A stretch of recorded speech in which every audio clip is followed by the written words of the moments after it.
आणि आता एक महत्त्वाची बातमी पाहूया। भूकंपाच्या धक्क्यांमुळे शिवणगाव शिरसगाव या गावातील नागरिकांना मार्गदर्शन करण्यात आलंय।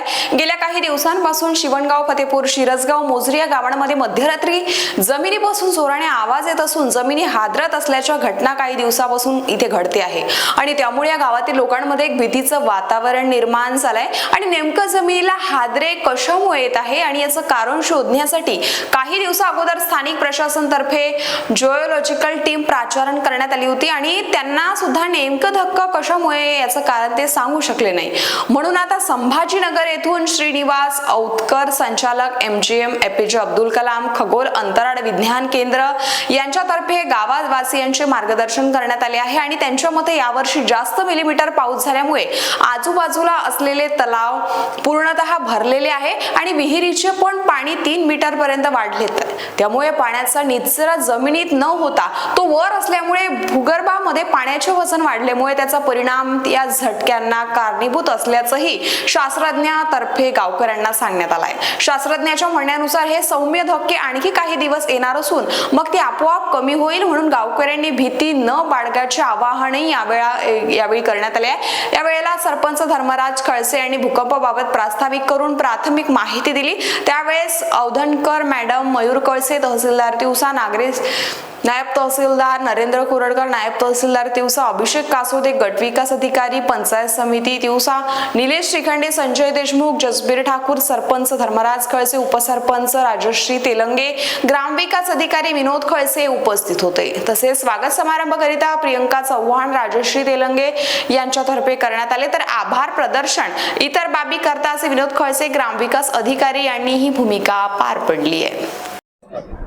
मी श्रीनिवास औतकर, संचालक MGM APJ अब्दुल कलाम खगोल अंतराळ विज्ञान केंद्र संभाजीनगर। आणि आज मी इथं शिवणगाव आणि शिरसगाव तालुका तिवसा जिल्हा अमरावती इथं आलो होतो। आदरणीय तहसीलदार सर श्री मयूर कसे सर यांनी आमंत्रित केलं होतं। या भागामध्ये गेल्या काही दिवसापासून जो मायक्रो भूकंप किंवा अतिशय सूक्ष्म भूकंप जे होत आहेत त्याच्यामध्ये नागरिकांमध्ये जी भीती आहे हे कमी करण्याकरता या ठिकाणी मी आलो होतो आणि प्रशासनाकडून बोलून गेल्यानंतर मी आज या ठिकाणी सादरीकरण देऊन नागरिकांच्या ज्या काही शंका होत्या त्या प्रश्नोत्तराद्वारे मी पूर्ण केलेल्या आहेत। नागरिकांनी घाबरून जाऊ नये।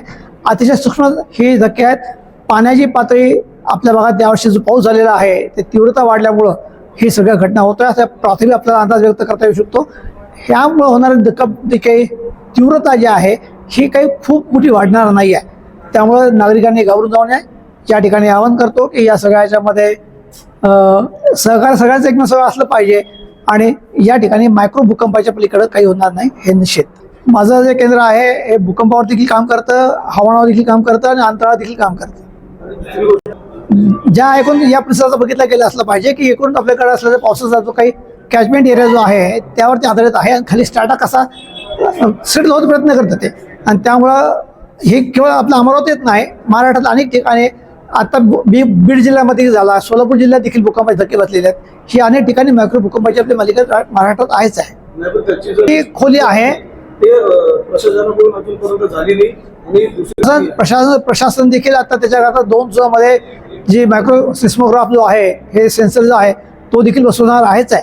त्यामुळे त्याच्याकरता प्रशासनाला त्याला दोष देण्यात काही अर्थ नाही आहे। त्याची पद्धतीने जो वेळ असेल, जी यंत्रणा ज्याला लागणार आहे ती यंत्रणा बसवणार आहेतच। त्या आत्ता फक्त आपला भाग आहे की आपण या भागातील अतिशालो आहेत, ही भूकंप जी आहेत ही खोलवर नाही आहेत।